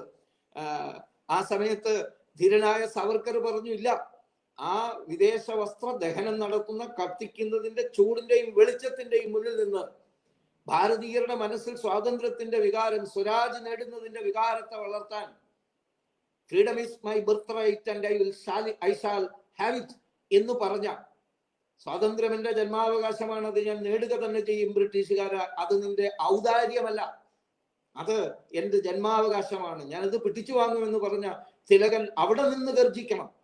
ഇതായിരുന്നു സവർക്കറുടെ സ്നേഹപൂർവവും ആദരപൂർവവുമുള്ള നിർബന്ധം. അതിന് തിലകൻ വഴങ്ങുകയും പൂനെയിൽ സവർക്കറുടെ നേതൃത്വത്തിൽ നടന്ന വിദേശ വസ്ത്ര ദഹനത്തിൽ പങ്കെടുക്കുകയും ചെയ്തു. വളരെ വേദന തോന്നാറുണ്ട്. പല പുസ്തകങ്ങളിലായാലും പല രേഖകളിലായാലും പലപ്പോഴും പറയും, പൂനെയിൽ സ്വദേശി പ്രക്ഷോഭം ആരംഭിക്കുന്നതിന്റെ പേരെഴുതുമ്പോൾ ലോകമാന്യ തിലകന്റെ പേര് മാത്രമേ എഴുതാറുള്ളൂ. ശരിയാണ്, തിലകൻ ഒരു വലിയ വ്യക്തിത്വമാണ്. പക്ഷെ അവിടെ അവശ്യം പരാമർശിക്കപ്പെടേണ്ട സവർക്കറുടെ പേര്, ഇത് സത്യത്തിൽ നമ്മുടെ ഒരർത്ഥത്തിലുള്ള ഒരു അടിമത്ത മനോഭാവത്തിന്റെ ലക്ഷണമാണ്. നമ്മുടെ നാടിന്റെ തനിമയെക്കുറിച്ചുള്ള ബോധമില്ലായ്മയുടെ ലക്ഷണമാണ്. സ്വദേശി സ്പിരിറ്റ് ഇല്ലാത്തത് കൊണ്ടാണ് ഇത് സംഭവിക്കുന്നത് എന്ന് മനസ്സിലാക്കാൻ വേണ്ടിയിട്ട് വലിയ വിഷമമില്ല. ഏതായാലും ഈ സ്വദേശി പ്രക്ഷോഭത്തിന്റെ ആ ഒരു 2ാം ഘട്ടം അങ്ങനെ നടക്കുന്നു. അതിനെ തുടർന്ന് അല്ലെങ്കിൽ അതിനോടൊപ്പം തന്നെ തുടങ്ങിയ ഒരു മൂന്നാം ഘട്ടം, അല്ലെങ്കിൽ ഞാൻ കൂക്ക പ്രസ്ഥാനത്തെ കൂടി ഉൾപ്പെടുത്തി പറയുകയാണ്, ഒരു നാലാമത്തെ ഘട്ടമായി കണക്കാക്കേണ്ടതാണ് സാവർക്കറുടെയും ത്രൈലോക്യനാഥ ചക്രവർത്തിയുടെയും ഖുദിറാം ബോസിന്റെയും പ്രഫുല്ല ചക്കിയുടെയും മദൻലാൽ ധിങ്കരയുടെയും ഒക്കെ നേതൃത്വത്തിൽ നടന്ന വിപ്ലവ പ്രസ്ഥാനങ്ങളുടെ സത്യത്തിൽ അത് അവിടുന്ന് അങ്ങനെ നീണ്ട് അരവിന്ദനിലൂടെ മഹാനായ നേതാജിയോളം എത്തുന്ന, ആ ഭഗത് സിംഗിലൂടെ, ചന്ദ്രശേഖർ ആസാദിലൂടെ നേതാജിയോളം എത്തുന്ന വിപ്ലവകാരികളുടേതായ നിര, അവരുടെ പ്രധാന പ്രേരണ സ്വദേശി സ്പിരിറ്റ് ആയിരുന്നു. ഈ ബംഗാൾ വിഭജന വിരുദ്ധ പ്രക്ഷോഭം, വന്ദേമാതര പ്രക്ഷോഭത്തിൽ അതിൽ നിന്ന് കിട്ടിയ പ്രേരണയാണ് ഭാരതത്തിലെ വിപ്ലവ പ്രസ്ഥാനങ്ങൾ മുന്നോട്ട് വന്നത്. പ്രധാനമായും അനുശീലൻ സമിതിയെ പോലുള്ള പ്രസ്ഥാനങ്ങൾ, അനുശീലൻ സമിതി സത്യത്തിൽ, അല്ലെങ്കിൽ അഭിനവ ഭാരത് പോലുള്ള പ്രസ്ഥാനങ്ങൾ, മിത്രമേള പോലെയുള്ള കുട്ടികളുടെ പ്രസ്ഥാനങ്ങൾ, ഇതിലൂടെ എല്ലാം വ്യാപകമായി പ്രചരിപ്പിച്ചുകൊണ്ടിരുന്നത് സ്വദേശി വികാരമാണ്. ഇതിൽ നിന്ന് പ്രേരണ ഉൾക്കൊണ്ടുകൊണ്ട് തന്നെയാണ് വന്ദേമാതര പ്രക്ഷോഭത്തിൽ പങ്കെടുത്തുകൊണ്ട് റിസ്ലെ ആക്ടിനെതിരായി പ്രതികരിക്കുന്നതിന് വേണ്ടി സംഘസ്ഥാപകനായ ഡോക്ടർ ഹെഡ്ഗേവാർ നാഗപ്പൂരിൽ അദ്ദേഹത്തിന്റെ വിദ്യാലയത്തിൽ ഇൻസ്പെക്ഷന് വേണ്ടി, അദ്ദേഹം അന്ന് ഹൈസ്കൂൾ തലത്തിൽ പഠിക്കുന്ന സമയമാണ്, ഇൻസ്പെക്ഷന് വേണ്ടി എത്തിയ സായിപ്പായിട്ടുള്ള ഇൻസ്പെക്ടറെ വന്ദേമാതരം ചൊല്ലി സ്വീകരിക്കാൻ തയ്യാറായത്. അംബേദ്കർ, ഡോക്ടർ ജിയും സംഘസ്ഥാപകനും അന്ന് ഒരു തീവ്ര വിപ്ലവകാരിയായിരുന്നു. അപ്പൊ സ്വദേശി പ്രക്ഷോഭത്തിൽ നിന്നാണ്, സ്വദേശി ആശയത്തിൽ നിന്നാണ് പ്രേരണ ഉൾക്കൊണ്ടുകൊണ്ട് വിപ്ലവ പ്രസ്ഥാനങ്ങൾ മുന്നോട്ട് പോയത് എന്ന് നമുക്ക് കാണാം. പിന്നീട് ഉള്ള ഒരു അഞ്ചാം ഘട്ടം എന്ന് വേണമെങ്കിൽ പറയാവുന്നതാണ്. 5 ഘട്ടമായിട്ട് ഞാൻ അതിനെ തിരിക്കുകയാണ്. അഞ്ചാം ഘട്ടമാണ് മഹാത്മാഗാന്ധിജിയുടെ നേതൃത്വത്തിൽ നടന്ന സഹന സമരത്തിന്റെയും അഹിംസാ പ്രക്ഷോഭത്തിന്റേതും ഒക്കെയായ അതിന് പ്രേരണയായി നിൽക്കുന്ന സ്വദേശി ആശയം. ഗാന്ധിജി അതിനെ വളരെയേറെ മുന്നോട്ട് കൊണ്ടുപോയി. എല്ലാ മേഖലയിലും ഗാന്ധിജിയെ സംബന്ധിച്ചിടത്തോളം അത് ഈ സ്വദേശി പ്രക്ഷോഭം എന്ന് പറയുന്നത് അത് ഒരു പ്രത്യേക കമ്പാർട്ട്മെന്റലൈസ്ഡ്, വിഭജിത, എയർ ടൈറ്റ് കമ്പാർട്ട്മെന്റ്സ് അല്ല, ജീവിതത്തെ മുഴുവൻ ബാധിക്കുന്നതാണ്. എല്ലാ ജീവിതത്തിന്റെ വശങ്ങളെയും സ്പർശിക്കുന്നതാണ്. ഒരു സമഗ്രമായ ഏകാത്മമായ ദർശനം എന്ന നിലയിൽ ഗാന്ധിജിയും ഇതിനെ അവതരിപ്പിക്കുന്നു. ഇതാണ് ഒരു അഞ്ചാം ഘട്ടം. അത് കഴിയുമ്പോൾ നമുക്ക് സ്വാതന്ത്ര്യം ലഭിക്കുന്നു. ആ സ്വാതന്ത്ര്യ ലബ്ധിയിൽ ബ്രിട്ടീഷുകാരനെ ഏറ്റവും കൂടുതൽ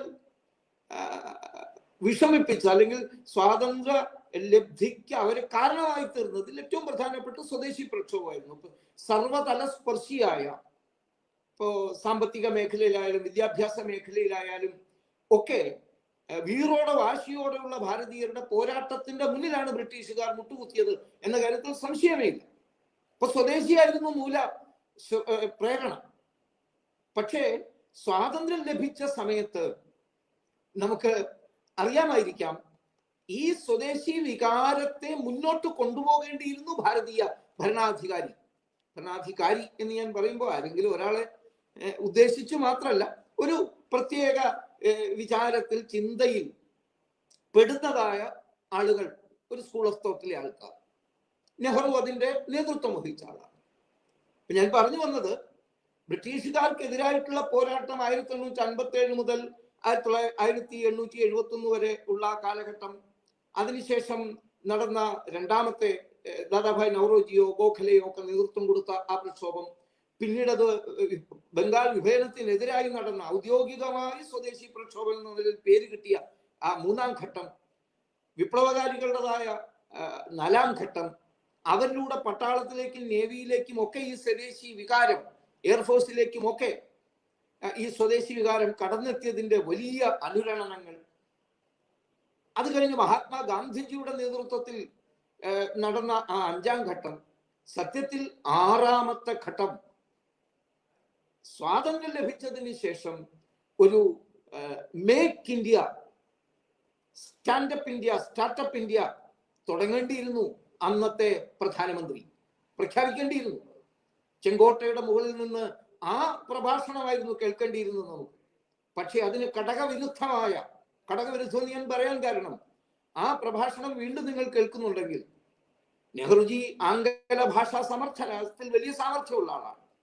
കാവ്യാത്മകമായി സംസാരിക്കാൻ, വളരെ വിശേഷണ പദങ്ങളോടുകൂടി സംസാരിക്കാൻ കഴിവുറ്റ ആളുമാണ് നെഹ്റുജി. അങ്ങനെ കഴിവുള്ള പലരും ഉണ്ടല്ലോ നമ്മുടെ നാട്ടിൽ. ട്രിസ്റ്റ് വിത്ത് ഡെസ്റ്റിനി എന്ന പേരിൽ കേൾവി കേട്ട ആ പ്രഭാഷണത്തിൽ എങ്ങനെയാണ് അദ്ദേഹം ആരംഭിക്കുന്നത് തന്നെ? We are a nation in making. Swadeshi വികാരത്തിന്റെ അടിത്തറ എന്താ? നമ്മൾ എന്നേ ഒരു രാഷ്ട്രമാണ് എന്നതാണ് എങ്കിൽ ആ സ്വത്വത്തെ തിരിച്ചറിയലാണ് സ്വാതന്ത്ര്യ സമരത്തിന്റെ പ്രേരണ എന്നാണ് നമ്മുടെ സ്വാതന്ത്ര്യ സമര സേനാനികൾ ഓരോരുത്തരും നമ്മളെ പഠിപ്പിച്ചത് എങ്കിൽ, വിപ്ലവകാരികൾ ഈ സ്വദേശി മന്ത്രം അഴിച്ചുകൊണ്ടാണ് ബ്രിട്ടീഷുകാരുടെ തൂക്കുകയറിനെ പൂമാല കണക്കെ, തീയുണ്ടകളെ പുഷ്പവൃഷ്ടി കണക്കെ സ്വീകരിക്കാൻ സന്നദ്ധരായി മുന്നോട്ട് വന്നത് എങ്കിൽ അതിലെല്ലാം അടിസ്ഥാന പ്രേരണ ഈ തനിമ, സ്വത്വം എന്നത് തന്നെയായിരുന്നു. പക്ഷേ നെഹ്റുജി ആദ്യം തന്നെ പ്രഖ്യാപിച്ചത് നാം ഒരു രാഷ്ട്രമല്ല എന്നാണ്. നാം ഒരു നിർമ്മാണത്തിൽ ഇരിക്കുന്ന രാഷ്ട്രമാണ് എന്ന് പറഞ്ഞാൽ അതിൽ നിന്ന് ഒരു സാധാരണഗതിയിൽ നമുക്ക് സാമാന്യ ബുദ്ധിയുള്ളവർക്ക് എത്തിച്ചേരാൻ കഴിയുന്ന നിഗമനം എന്താ? ഇപ്പോ അല്ല, മുമ്പായിട്ടുമില്ല, ഇനി ആക്കേണ്ടതാണ് എന്ന്. അപ്പൊ അവിടെ സ്വത്വത്തിന്, തനിമയ്ക്ക്, ഐഡന്റിറ്റിക്ക് ഒരു പ്രാധാന്യമില്ലാതെ തീർന്നു. അത്തരം ഒരു തെറ്റായ അടിത്തറയിൽ നിന്ന് ആരംഭിക്കുക മൂലമാണ് ബ്രിട്ടീഷുകാർ പോകുമ്പോൾ പോലും, നമുക്കറിയാം ദാദാഭായ് നൗറോജിയൊക്കെ അദ്ദേഹത്തിന്റെ കണക്കുകളിൽ 200 ദശലക്ഷം പൗണ്ട് മുതൽ 300 ദശലക്ഷം പൗണ്ട് വരെയെങ്കിലും കട്ടുകൊണ്ടുപോയി ബ്രിട്ടീഷുകാരെന്ന് പറഞ്ഞ് ചോർത്തിക്കൊണ്ടുപോയി രക്തരക്ഷസുകളെ കണക്ക് നമ്മുടെ ധനമാകുന്ന ചൊര ഊറ്റിക്കുടിച്ചു അവരെന്നൊക്കെ പറഞ്ഞു. അങ്ങനെ ചൂഷണം, ബ്രിട്ടീഷുകാരൻ നടത്തിയ ഭീകരമായ ചൂഷണം എല്ലാം ഉണ്ടായിട്ടും പിന്നെയും ഭാരതത്തിന്റെ ഖജനാവിൽ ധനം അവശേഷിക്കുന്നുണ്ടായിരുന്നു. ഭാരതം സമ്പന്നമായിരുന്നു അന്നും. പക്ഷെ ആ സമ്പന്നമായ ഭാരതം 1-ാം പഞ്ചവത്സര പദ്ധതി തുടങ്ങുമ്പോൾ, സ്വാതന്ത്ര്യം ലഭിച്ച് 3 വർഷത്തിന്റെ ഉള്ളിൽ എത്ര കോടിക്കണക്കിന് റുപ്പിക ദീവാളി കുളിച്ച് കളഞ്ഞു. അതിൻ്റെ ഒരു കണക്ക് ദയാകൃഷ്ണ എന്ന് പറയുന്ന പ്രഗത്ഭനായ കാർഷിക സാമ്പത്തിക ശാസ്ത്ര വിദഗ്ധൻ എഴുതിയ പ്ലാൻഡ് പോവർട്ടി, ആസൂത്രിത ദാരിദ്ര്യം എന്ന പുസ്തകത്തിന്റെ തുടക്കത്തിൽ തന്നെ, അതിന് ആമുഖം എഴുതിയിരിക്കുന്ന, അവതാരിക എഴുതിയിരിക്കുന്നത് സ്വദേശി ജാഗരണ മഞ്ചിന്റെ സ്ഥാപകൻ തന്നെയാണ്, ദത്തോപൻ രേഖടിജിയാണ് എഴുതിയിരിക്കുന്നത്. അതിൽ വർണ്ണിക്കുന്നുണ്ട്, ചുരുങ്ങിയത് നമുക്ക് നമ്മുടെ കയ്യിൽ ശേഷിച്ചിരുന്ന, അല്ലെങ്കിൽ ബ്രിട്ടീഷുകാരൻ കവർന്നുകൊണ്ട് പോകുന്നതിനിടയിൽ വിരലുകളുടെ ഇടയിലൂടെ ചോർന്നു കിടന്നതായിരിക്കാം, അന്നത്തെ കാലത്ത് 347 കോടി റുപ്പിക, ശ്രമിക്കണം, 487 കോടി റുപ്പിക നമുക്ക് മിച്ചധനമായിട്ടുണ്ടായിരുന്നു 947 ഓഗസ്റ്റ് 14 അർദ്ധരാത്രിയിൽ. പക്ഷേ 3 വർഷത്തിനുള്ളിൽ 1-ാം പഞ്ചവത്സര പദ്ധതി നെഹ്റു തുടങ്ങുമ്പോൾ നമ്മൾ കടത്തിൽ നിന്നാണ് 82 കോടിയോ മറ്റോ, ഞാനതിന്റെ മൊത്തം കണക്കുകളിലേക്ക് കടക്കുന്നില്ല, അതിലൊക്കെ വിദഗ്ധന്മാരാണ് എന്നെ കേൾക്കുന്നത്, എന്നിലും വിദഗ്ധന്മാരാണെന്ന് അറിയാവുന്നതുകൊണ്ട് ഞാൻ അതിലേക്ക് കടക്കുന്നില്ല. ഏതായാലും മിച്ചമായിരുന്നില്ല, കമ്മിയിൽ നിന്ന് നമ്മൾ ആരംഭിച്ചു. ആ കമ്മിയുടെ പ്രയാണം ഇപ്പോഴും തുടർന്നുകൊണ്ടേയിരിക്കുക. ഇതിന്റെ മുഖ്യ കാരണമായിട്ട് ഞാൻ സൂചിപ്പിച്ചതിന് ഉപോത്ബലകമായി ഒരു ഉദാഹരണം കൂടി പറയാം എന്ന് വിചാരിക്കുക. അതൊരു കത്തിടപാടിലൂടെയാണ് വിശദീകരിക്കാൻ ശ്രമിക്കുന്നത്.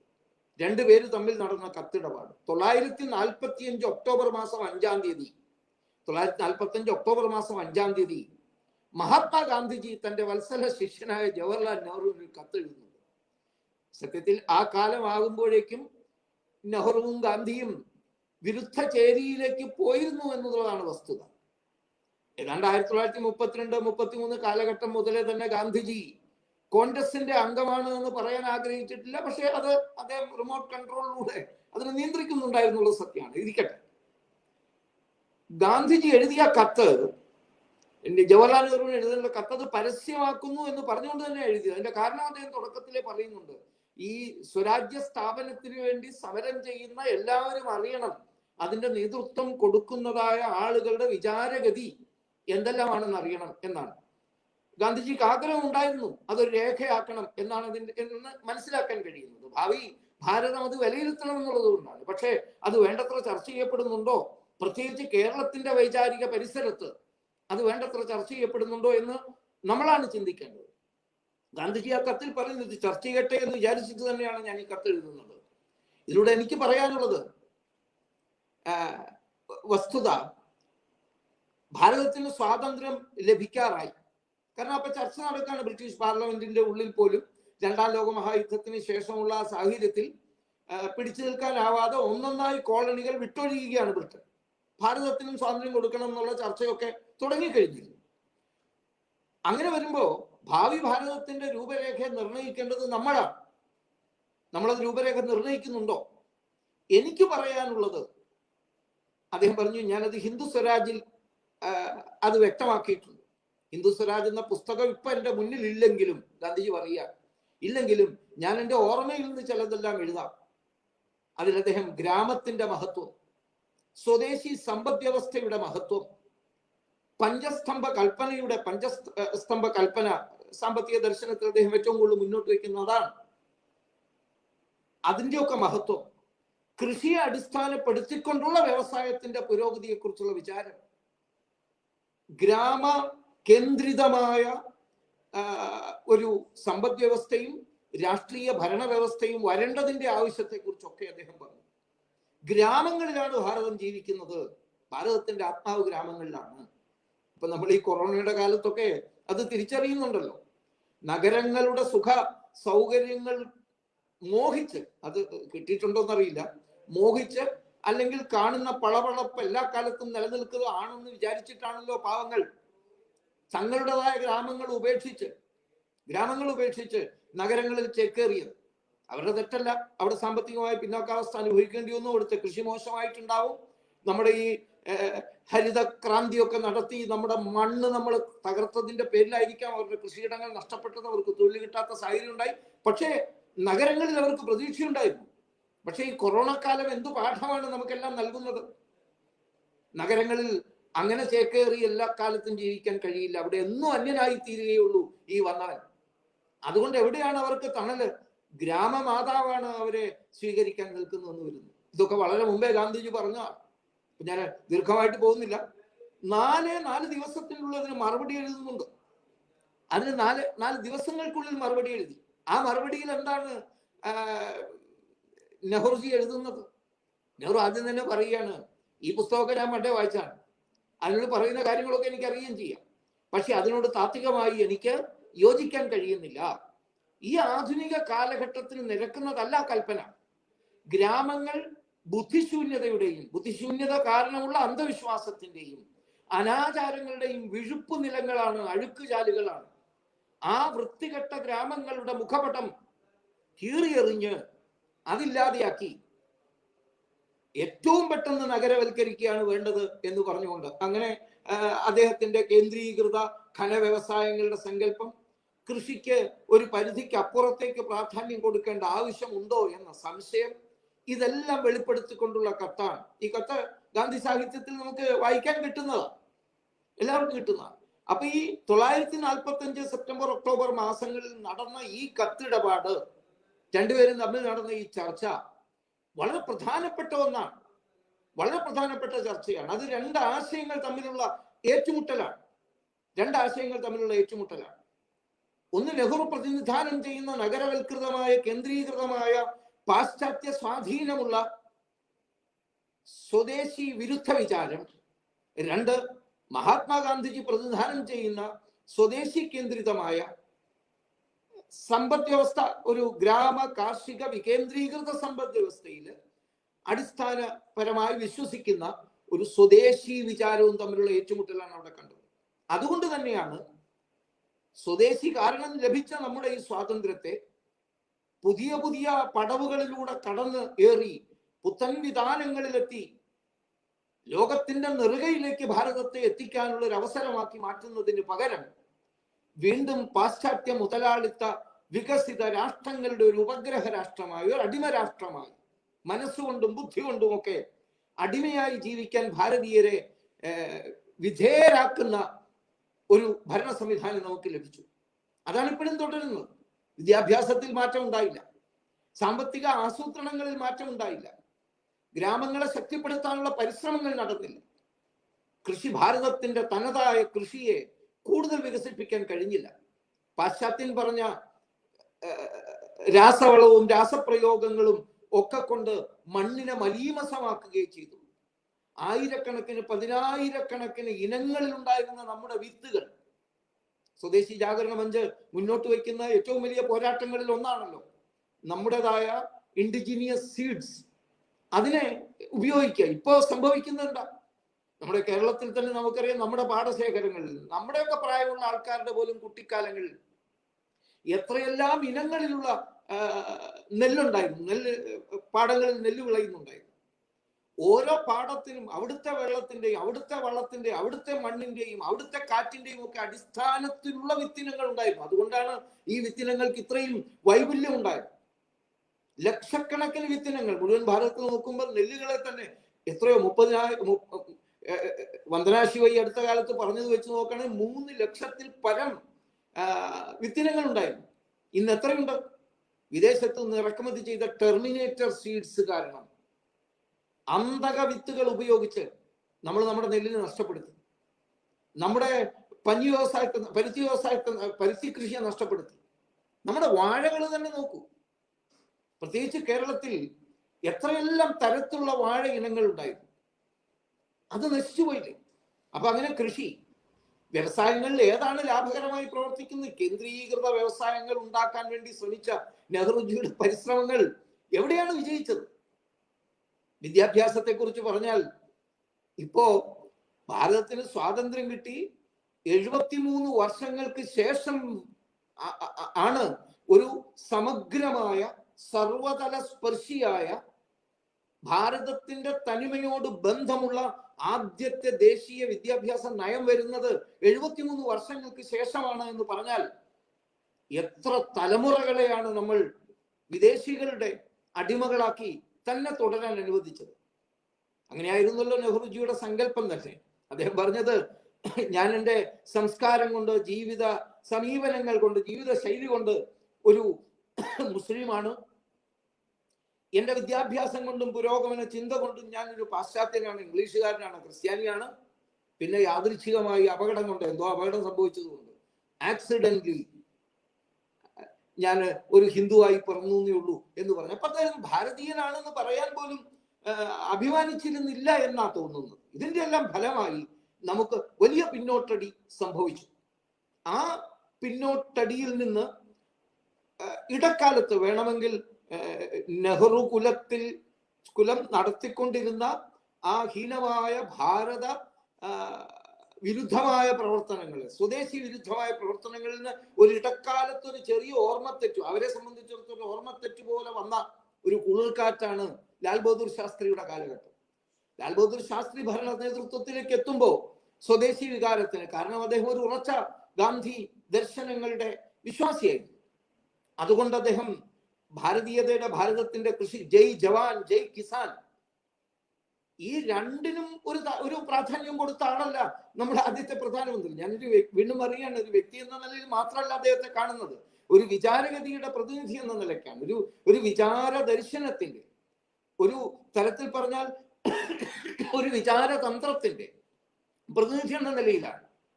Western school of thought, Nehruvian school of thought, Nehruvian economics, അതില് അദ്ദേഹം അവഗണിച്ച 2 മേഖലയാണ് സൈന്യത്തെയും കൃഷിയെയും. നമുക്കറിയാം, ഞാൻ നേരത്തെയും സൂചിപ്പിച്ചു, ഇപ്പോഴത്തെ കാലത്തെ കുറിച്ച് കൂടി പറയണമെന്ന് പറഞ്ഞുകൊണ്ടാണ് ഞാൻ ഈ വിഷയം പറയുന്നത്.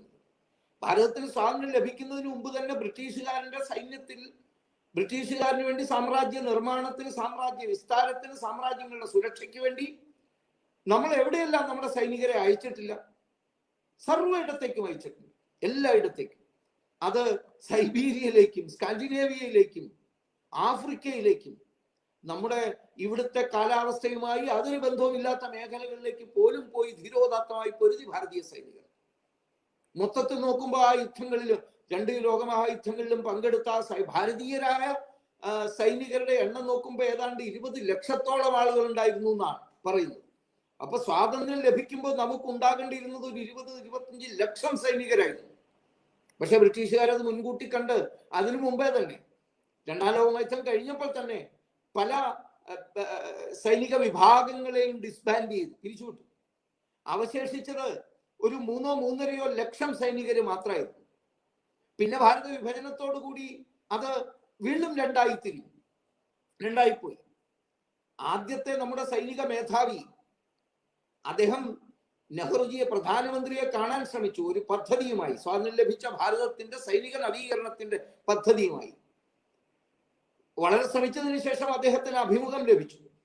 പദ്ധതിയുടെ ഫയല് ഒന്ന് തുറന്നു നോക്കിയതിന് ശേഷം പറയുന്നത്, ജനറൽ ബക്ഷിയെ പോലത്തെ ആൾക്കാർ പറയുന്നത് പുച്ഛഭാവത്തിൽ നെഹ്റുജി പറഞ്ഞത്, എന്തിനാണ് ഭാരതത്തിന് സൈന്യം, ബുദ്ധന്റെ ഭാരതത്തിന് എന്തിനാണ് സൈന്യം? ഞാൻ ആലോചിക്കുന്ന അവശേഷിക്കുന്ന സൈനികരെ കൂടി അവർക്ക് വേറെ എന്തെങ്കിലും ജോലി നൽകുന്നതിനെ കുറിച്ച് ആലോചിക്കുകയാണെന്നാണ് അദ്ദേഹം പറഞ്ഞത്. അങ്ങനെ നമ്മുടെ സുരക്ഷയ്ക്ക് ആവശ്യമായ ആ സ്വദേശി ദർശനത്തിന്റെ അടിസ്ഥാനത്തിലുള്ള സൈനിക വിപുലീകരണം, ശാക്തീകരണം അത് നടന്നില്ല. കൃഷിക്ക് എന്ത് സംഭവിച്ചു എന്ന് ഞാൻ നേരത്തെ സൂചിപ്പിച്ചു. അങ്ങനെ ഒരു വലിയ പിന്മാറ്റം അത് 1947 സംഭവിച്ചതാണെന്ന് പറയാൻ സാധിക്കില്ല. അത് കുറെ നാളായി തുടർന്നു പോകുന്നതാണ്. അതാണല്ലോ ഗാന്ധിജിയും നെഹ്റുവും തമ്മിലുള്ള കത്തിടപാടിലൂടെ ഞാൻ പറയാൻ ശ്രമിച്ചത്. നമ്മുടെ ആ ഒരു ദൗർബല്യം ഇത്തരം നേതാക്കന്മാരിലെ നെഹ്റു പ്രതിനിധാനം ചെയ്യുന്ന പ്രത്യേക വിഭാഗത്തിന്റെ നേതൃത്വത്തിന് കീഴിൽ ഭാരതത്തിന്റെ സ്വാതന്ത്ര്യ സമരവും ദുർബലമായി തീർന്നു. സ്വത്വബോധമുള്ളവന്റെ പോരാട്ടം മാത്രമേ പരാക്രമത്തോടുള്ള പോരാട്ടമായി മാറുള്ളൂ. ആ സ്വത്വബോധം ഉണ്ടായിരുന്നത് കൊണ്ടാണ്, അതുകൊണ്ട് മാത്രമാണ് ആദ്യത്തെ പ്രക്ഷോഭം, സ്വദേശി പ്രക്ഷോഭം വൻ വിജയമായി മാറിയത്. ഒരു 6-7 വർഷക്കാലം തുടർച്ചയായി ഒരു പ്രവിശ്യയുടെ വിഭജനത്തിനെതിരെ ഭാരതം മുഴുവൻ പൊരുതുക, മുഴുവൻ ഭാരതവും. അതൊരു വലിയ ഉദാത്തമായ സമരമായിരുന്നു, ഉജ്ജ്വലമായ സമരമായിരുന്നു. ആ ഉജ്ജ്വലമായ സമരത്തിൽ ആവർത്തിക്കുകയാണ് സ്വദേശി ബോധം, സ്വത്വബോധം അത് തീവ്രതരമായിരുന്നത് കൊണ്ട് ബ്രിട്ടീഷുകാരന് കീഴടങ്ങേണ്ടി വന്നു. അതിന്റെ മുൻപിൽ, ആ പോരാട്ട വീര്യത്തിന്റെ മുമ്പിൽ കീഴടങ്ങേണ്ടി വന്നു. രായ്ക്ക് രാമാനം വിഭജന ഉത്തരവ് പിൻവലിച്ച് അവർക്ക് ഭാരതീയ പൗരുഷത്തിന്റെ മുന്നിൽ മുട്ടുകുത്തേണ്ടി വന്നു. പക്ഷെ ബ്രിട്ടീഷുകാരനും കരുതി തങ്ങൾ ആഗ്രഹിക്കുന്നത് പോലെയുള്ള ഒരു ശിഥില ഭാരതം സൃഷ്ടിക്കണമെങ്കിൽ ഈ പോരാട്ട വീര്യത്തെ നശിപ്പിക്കണം. ആ പോരാട്ട വീര്യത്തെ നശിപ്പിക്കാൻ വേണ്ടി, സ്വത്വബോധത്തെ ഇല്ലാതാക്കുന്നതിന് വേണ്ടിയിട്ടുള്ള പരിശ്രമങ്ങളാണ് ബ്രിട്ടീഷുകാർ പിന്നീട് നടത്തിയത് എന്ന് കാണാം. അങ്ങനെ നടത്തിയ പരിശ്രമത്തിന്റെ ആദ്യത്തെ ഒരു പ്രയോഗമാണ് മുസ്ലിം ലീഗ് എന്ന് പറഞ്ഞ ഒരു രാഷ്ട്രീയ സംഘടന ബ്രിട്ടീഷുകാരൻ തുടങ്ങിയത്. നമ്മൾ എത്ര പേർക്ക് ഓർമ്മയുണ്ടെന്ന് അറിയില്ല. മുസ്ലിം ലീഗാണ് ആദ്യമായിട്ട് ബംഗാൾ വിഭജന വിരുദ്ധ പ്രക്ഷോഭത്തിനെതിരായിട്ട് പ്രമേയം എന്ന് പറഞ്ഞാൽ ബ്രിട്ടീഷുകാരന് അനുകൂലമായിട്ട് പ്രമേയം പാസ്സാക്കിയത്. അവർ ഉദ്ദേശിച്ചത് തന്നെയായിരുന്നു. പിന്നീട് കോൺഗ്രസിന്റെ ഉള്ളിലെ ഒരു വിഭാഗത്തെ കയ്യിലെടുക്കാനുള്ള ശ്രമത്തിൽ ഒരു വിജയം കണ്ടു. ഭാരതീയതയ്ക്ക് പ്രചോദനം ലഭിക്കുന്ന, പ്രേരണ ലഭിക്കുന്നതായ ഒരു കാര്യം പോലും നടത്താൻ പാടില്ലാത്ത വിധത്തിലുള്ള അന്തരീക്ഷത്തെ അവർ സൃഷ്ടിച്ചെടുത്തു. സ്വത്വത്തെ കുറിച്ച് പറയുന്നത് ഒന്നുകൂടി സ്വദേശി പ്രക്ഷോഭത്തിലേക്ക് തിരിച്ചു പോകണം. അപ്പൊ നമുക്ക് മനസ്സിലാവും എന്താണ് സ്വത്വം എന്നുള്ളത്. യാതൊരു സംശയം ഉണ്ടായിരുന്നില്ല. ആ സ്വത്വം വേണ്ടും വണ്ണം, തനിമ വേണ്ടും വണ്ണം തിളങ്ങുന്നത് നമ്മുടേതായ, നമ്മുടെ സംസ്കാരത്തോട്, നമ്മുടെ പാരമ്പര്യത്തോട് ഒട്ടു നിൽക്കുന്ന കാര്യങ്ങൾ ചെയ്യുമ്പോഴാണ്. അതുകൊണ്ടാണ് ലോകമാന്യ തിലകൻ സ്വാതന്ത്ര്യ സമരത്തിന്റെ, സ്വദേശി പ്രക്ഷോഭത്തിന്റെ ഏറ്റവും പ്രധാന പ്രേരണ നൽകുന്നതിന് വേണ്ടി ഗണേശോത്സവവും ഹിന്ദു സാമ്രാജ്യ ദിനോത്സവവും രക്ഷാബന്ധനോത്സവവും അതിൽ യാതൊരു പരാതിയും ഉണ്ടായിരുന്നില്ല മറ്റു മതവിഭാഗക്കാർക്ക്. അവരെല്ലാവരും ഒരേപോലെ അതിൽ പങ്കാളിയായി. ഞാൻ നേരത്തെ പറഞ്ഞു, ആ ജൂലൈ മാസം 20-ാം തീയതി നടന്ന ആദ്യത്തെ പരിപാടിയിൽ തന്നെ ഓഗസ്റ്റ് മാസം 7-ാം തീയതി നടന്ന പരിപാടിയിൽ തന്നെ രാഖി ബന്ധനം നടത്തിക്കൊണ്ടാണ് സ്വദേശി പ്രക്ഷോഭം നടത്തിയത്. ഇപ്പൊ ഇതൊക്കെയും ഹിന്ദു വർഗീയത ആണ് എന്ന് കോൺഗ്രസിന്റെ ഉള്ളിലെ ഇടതുപക്ഷ വിചാരഗതിയുള്ള ആൾക്കാരുടെ ഉള്ളിലെ ആൾക്കാരിലേക്ക് ബ്രിട്ടീഷുകാരുടെ പരിശ്രമ ഫലമായിട്ടും വ്യാപിച്ചു. മുസ്ലിം ലീഗ് ആദ്യം തന്നെ ആ പക്ഷത്തായിരുന്നു. കോൺഗ്രസും കമ്മ്യൂണിസ്റ്റ് പാർട്ടിയും ചേർന്നത് പ്രചരിപ്പിക്കുവാൻ ശ്രമിച്ചു. അതിന്റെ എല്ലാം ഫലമല്ലേ ഭാരതത്തിന്റെ വിഭജനം നടത്താൻ നിഷ്പ്രയാസം ബ്രിട്ടീഷുകാരന് സാധിച്ചത്? ഒന്ന് താരതമ്യം ചെയ്യുക. ഇവിടെ 1905 കാലഘട്ടം, 5 മുതൽ 11 വരെയുള്ള കാലഘട്ടത്തിലെ ബ്രിട്ടൻ എന്തായിരുന്നു, 1945 മുതൽ 47 വരെയുള്ള ബ്രിട്ടൻ എന്തായിരുന്നു എന്ന് ആലോചിച്ച് നോക്കുക. 1905 ബ്രിട്ടൻ ലോകത്തിന്റെ നെറുകയിൽ സ്വന്തം സ്ഥാനം നേടിയെടുത്ത ഏറ്റവും ശക്തമായ രാഷ്ട്രം.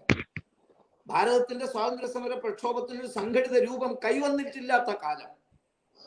പറയാൻ ഇനിയും ഉദാഹരണങ്ങളുണ്ട്. പക്ഷെ 1945 മുതൽ 47 വരെയുള്ള ബ്രിട്ടന്റെ സ്ഥിതി എന്താ? ലാരി കോളിൻസും ഡൊമിനിക് ലെപ്പേറും എഴുതിയിട്ടുള്ള ഫ്രീഡം അറ്റ് മിഡ് നൈറ്റിന്റെ തുടക്കം തന്നെ ഒന്ന് ആലോചിച്ച് നോക്കിയാൽ മതി. നമ്മൾ ആരെങ്കിലും സ്വാതന്ത്ര്യ അക്ഷരാത്തിൽ വായിച്ചിട്ടുണ്ടെങ്കിൽ അതിൽ പറയുന്നുണ്ട്, ആ കാലഘട്ടത്തിലെ ബ്രിട്ടൻ ഒരു കഷണം റൊട്ടിക്ക് വേണ്ടി ഉള്ള ക്യൂവിന്റെ നീളത്തെ കുറിച്ച് പറയുന്നുണ്ട്. രണ്ടാം ലോക മഹായുദ്ധം തകർത്ത് കളഞ്ഞ ബ്രിട്ടനെ കുറിച്ച് ഡൊമിനിക് ലെപ്പേറും ലാറി കോൾസ് അവരെഴുതിയത് കൊണ്ട് മഹത്തരമാണെന്നല്ല, ഭാരതത്തിന്റെ ഉള്ളിലും പഠനം നടന്നിട്ടുണ്ട്. ബ്രിട്ടൻ സാമ്പത്തികമായി തകർന്നുപോയി, അവർക്ക് പിടിച്ചു നിൽക്കാൻ കഴിയുമായിരുന്നില്ല.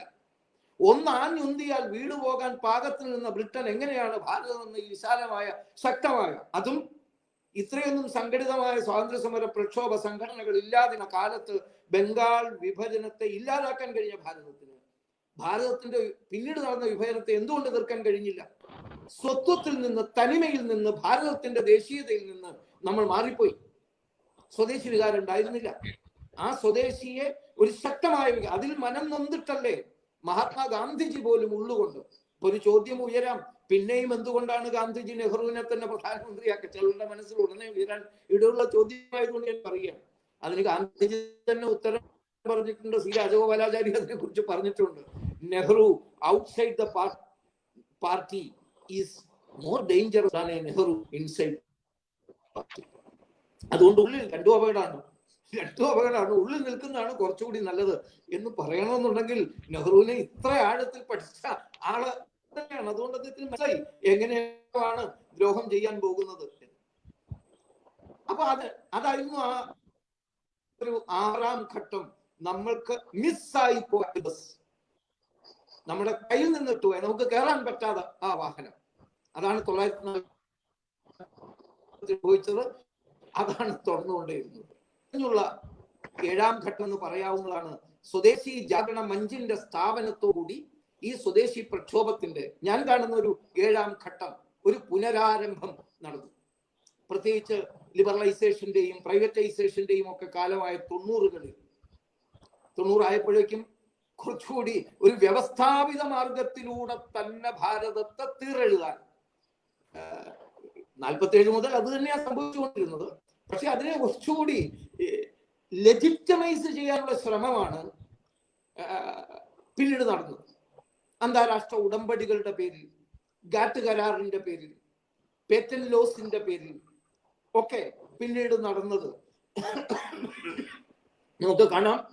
ഭാരതത്തെ മുച്ചൂടും തകർക്കാനുള്ള ശ്രമമായിരുന്നു. സത്യത്തിൽ അതിനെ മുൻകൂട്ടി കാണാൻ ശേഷിയുണ്ടായിരുന്ന ഒരു അത്യുജ്വല വ്യക്തിത്വം ദത്തോപൻ ഠേങ്കഡിജിയുടെ രൂപത്തിൽ നിന്ന് ഭാരതത്തിൽ ഉണ്ടായിരുന്നത് കൊണ്ട് അദ്ദേഹം സ്വദേശി ജാഗരണ മഞ്ചിന്റെ സ്ഥാപനം നടത്തി. അതിന്റെ നേതൃത്വത്തിൽ ഭാരതമാസകലം ഈ സ്വദേശി വികാരത്തെ ഉണർത്തുന്നതിന് വേണ്ടിയിട്ടുള്ള പരിശ്രമം അതിശക്തമായി നടക്കുകയാണ്. ആഴത്തിലുള്ള പഠനങ്ങൾ സ്വദേശി ജാഗരണ മഞ്ചിന്റെ ചുമതലപ്പെട്ട പ്രവർത്തകന്മാർ നടത്തുകയും ആ നടത്തിയ പഠനങ്ങളുടെ നിഗമനങ്ങൾ എല്ലാ കാലഘട്ടങ്ങളിലുമുള്ള കേന്ദ്ര സർക്കാരുകൾക്ക്, സംസ്ഥാന സർക്കാരുകൾക്ക് നൽകിക്കൊണ്ട് വലിയ മാറ്റങ്ങൾ ഉണ്ടാക്കാൻ പ്രേരണ നൽകുകയാണ്. ഞാനിപ്പോ തുടക്കത്തിൽ 2-3 പദപ്രയോഗങ്ങൾ നടത്തി. സ്റ്റാർട്ടപ്പിന്റെയും വോക്കൽ ടു ദ ലോക്കലും ആത്മനിർഭർ ഭാരതവും ഒക്കെ ഇന്ന് നമ്മുടെ മുമ്പിൽ ഒരു സത്യമായി സാകാരം പ്രാപിച്ച് സമൂർത്തമായി നമ്മുടെ മുന്നിൽ അവതരിക്കുകയാണ്. അതിന്റെ പിന്നിൽ അതിശക്തമായ പ്രവർത്തനം നടത്തിക്കൊണ്ടിരിക്കുന്ന ഒരു പ്രസ്ഥാനമാണ് നമ്മുടേത് എന്ന അഭിമാനബോധം നമ്മുടെ ഓരോ അംഗത്തിനും ഉണ്ടാകും.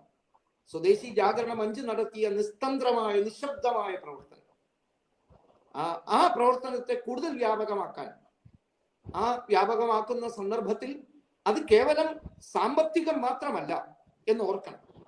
ദത്തോപൻ ഠേങ്കഡിജി ആയാലും, ദീനദയാൽജി ആയാലും, മഹാത്മാഗാന്ധിജി ആയാലും, ആരായാലും, മഹർഷി അരവിന്ദനായാലും ഒന്നും അതിനെ കേവലം സാമ്പത്തികമായ മാനം മാത്രം കൊടുത്തവരല്ല. അതിന് വിദ്യാഭ്യാസത്തിന്റെ മാനമുണ്ട്, സംസ്കാരത്തിന്റെ മാനമുണ്ട്, ധർമ്മത്തിന്റെ മാനമുണ്ട്. മഹാത്മാഗാന്ധിജി ഒരു സംശയം കൂടാതെ എഴുതിയിട്ടുണ്ട്, ഇതിന് മതത്തിന്റെ മാനമുണ്ട്. സ്വദേശി എന്ന് പറയുമ്പോൾ മതത്തിന്റെ മാനം എന്ന് പറയുമ്പോൾ എന്താണ്? അദ്ദേഹം പറയാണ്, മതം മാറ്റം, പ്രോസിലിറ്റൈസേഷൻ എന്നത് സ്വദേശി സങ്കല്പത്തിന് വിരുദ്ധമാണ്. സ്വദേശി എന്നത് ഒരു സെക്യുലർ ചിന്ത മാത്രമല്ല എന്നർത്ഥം. സെക്യുലറിന് അപ്പുറത്തെ കൂടിയാണ്. ഭാരതത്തിന്റെ സ്വമതം അത് മാറ്റാൻ വേണ്ടി നടത്തുന്ന കൃത്രിമ പരിശ്രമങ്ങൾ പോലും നമ്മുടെ സ്വത്വബോധത്തിനെതിരായിട്ടുള്ള ആഞ്ഞടിയാണ് എന്ന് ഗാന്ധിജി വിശ്വസിച്ചു. അപ്പൊ അങ്ങനെ സർവതല സ്പർശിയായ ഒരു മുന്നേറ്റത്തെയാണ് സ്വദേശി എന്ന് പറയുന്നത്. അത് ഒരു ആധ്യാത്മിക പ്രവൃത്തി കൂടിയാണ്. ആത്യന്തികമായ മുക്തിക്ക് വേണ്ടി, അൾട്ടിമേറ്റ് ഇമാൻസിപ്പേഷൻ, അതിനു വേണ്ടിയിട്ടുള്ള ഒരു പരിശ്രമമാണ് സ്വദേശി എന്ന്. ആ അർത്ഥത്തിൽ സ്വദേശിയെ ഉൾക്കൊണ്ട് മുന്നോട്ട് പോകാൻ നമുക്ക് സാധിക്കണം. ആ പ്രേരണ ഈ 1905 അതിന് തൊട്ടു മുമ്പും അതിനുശേഷവുമുള്ള ആ കാലഘട്ടത്തിലെ സ്വദേശിയുടെ തീവ്രവികാരങ്ങൾ, ആ തീവ്രവികാരം ഭാരതത്തിന്റെ എത്രയെല്ലാം മേഖലകളിൽ പരിവർത്തനം ഉണ്ടാക്കി എന്നുകൂടി മാത്രം സൂചിപ്പിച്ച് അത് ഇനിയും ഉണ്ടാകേണ്ടിയിരിക്കുന്നു എന്നതുകൊണ്ടാണ് ഞാൻ അതുകൂടി സൂചിപ്പിച്ച് ഉദാഹരണങ്ങൾ മാത്രം പറയാറുണ്ടായിരുന്നു. സർവം പരവശം ദുഃഖം, സർവം ആത്മവശം സുഖം. വല്ലവന്റെയും കയ്യിലെല്ലാം നമ്മളെ പഠിപ്പിക്കാനുള്ള ചുമതല, നമുക്ക് ചരിത്രം എഴുതി തരാനുള്ള ചുമതല, നമ്മുടെ കൃഷി എങ്ങനെ വേണമെന്ന് ചിന്തിക്കാനുള്ള ചുമതല. ഇപ്പൊ കേരളത്തിൽ ഇപ്പൊ അങ്ങനെയാണല്ലോ നടക്കുന്നത്. നമുക്ക് എന്തൊക്കെ വേണമെന്ന് ആലോചിക്കാൻ വേണ്ടി സായിപ്പന്മാര് ഉണ്ടാക്കിയ കമ്പനികൾക്ക് കൺസൾട്ടൻസി കൊടുത്തുകൊണ്ടിരിക്കുകയാണ് നമ്മൾ. സത്യത്തിൽ അത് സർവം ആത്മവശം സുഖം എന്ന തത്വത്തിനെതിരാണ്. നമ്മുടേതായ വശത്തിൽ അപ്പൊ മാത്രമേ സുഖം കിട്ടൂ. സർവം പരവശം ദുഃഖം. ഈ ബോധം ശക്തമായിട്ട് ഉണ്ടായിരുന്നത് കൊണ്ടാണ്, ഈ ബോധം ജ്വലിപ്പിക്കാൻ കഴിഞ്ഞത് കൊണ്ടാണ് സാഹിത്യത്തിന്റെ മേഖലയിൽ, ധർമ്മത്തിന്റെ മേഖലയിൽ, കലയുടെ മേഖലയിൽ, ശാസ്ത്രത്തിന്റെ, വ്യവസായത്തിന്റെ ഒക്കെ മേഖലയിൽ സ്വദേശി മുന്നേറ്റങ്ങൾ ഉണ്ടായി ഭാരതത്തിൽ. നിങ്ങൾക്കറിയാമായിരിക്കാം, 902 ആചാര്യ പ്രഫുല്ലചന്ദ്ര റേ ഹിന്ദു കെമിസ്ട്രി എഴുതിയത്. അതൊരു സ്വദേശി വിചാരമായിരുന്നു. കെമിസ്ട്രിയുടെ മേഖലയിൽ, ശാസ്ത്രത്തിന്റെ മേഖലയിൽ ഭാരതത്തിന്റെ സംഭാവന എന്തായിരുന്നു എന്ന് ലോകത്തെ അറിയിക്കാൻ ഹിസ്റ്ററി ഓഫ് ഹിന്ദു കെമിസ്ട്രി എഴുതി പ്രഫുല്ലചന്ദ്ര റേ. അദ്ദേഹം 902 സ്വദേശി ജാഗരണവഞ്ചുകാരനായിരുന്നു എന്ന് പറയാൻ പറ്റില്ലല്ലോ, RSSകാരനായിരുന്നു എന്നും പറയാൻ പറ്റില്ല. അദ്ദേഹം പറഞ്ഞു. അപ്പൊ ആ പ്രേരണ അദ്ദേഹത്തിന്റെ മേഖലയിൽ എങ്ങനെ പ്രവർത്തിക്കണമെന്ന് അദ്ദേഹം ചിന്തിച്ചു. ഇത് മാത്രമല്ല, ബംഗാൾ കെമിക്കൽ ഫാക്ടറി തുടങ്ങിക്കൊണ്ട് പിന്നീട് ഭാരതത്തിലെ ഏറ്റവും പ്രധാനപ്പെട്ട ഇൻഡസ്ട്രി അദ്ദേഹം തുടങ്ങി. അതിന്റെ പിന്മുറക്കാരാണിന്ന് വാക്സിൻ കണ്ടെത്താൻ വേണ്ടിയിട്ടുള്ള പരിശ്രമത്തിൽ മുന്നിട്ടിറങ്ങിയിട്ടുള്ള കമ്പനി പോലും നമുക്കറിയാം. ഇതേപോലെ സ്വദേശി വികാരത്തിന്റെ അടിസ്ഥാനത്തിൽ, സ്വത്വബോധത്തിന്റെ അടിസ്ഥാനത്തിൽ നമ്മുടെ രാജമീമാംസയെ, നമ്മുടെ ഭരണതന്ത്രത്തെ, പൊളിറ്റിക്സിനെ, ഡെമോക്രസിയെ വിശകലനം ചെയ്ത കാശി പ്രസാദ് ജയ്സ്വാൾജിയുടെ പുസ്തകം ഹിന്ദു പൊളിറ്റി, ഇതും സ്വദേശി വികാരത്തിന്റെ പ്രേരണയാൽ എഴുതപ്പെട്ടതാണ്.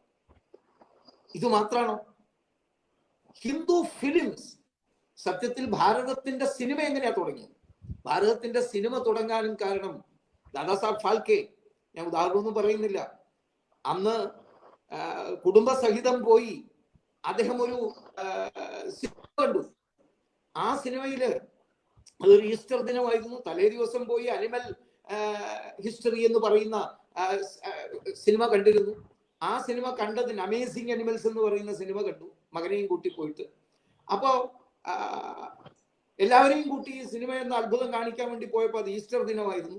ആ ഈസ്റ്റർ ദിനത്തിന്റെ അന്ന് സിനിമ അലീസ് ഗൈ ബ്ലാച്ചി, വളരെ പ്രസിദ്ധയായ പ്രഗത്ഭയായ ഇറ്റാലിയൻ ഫ്രഞ്ച് സംവിധായകയാണ്.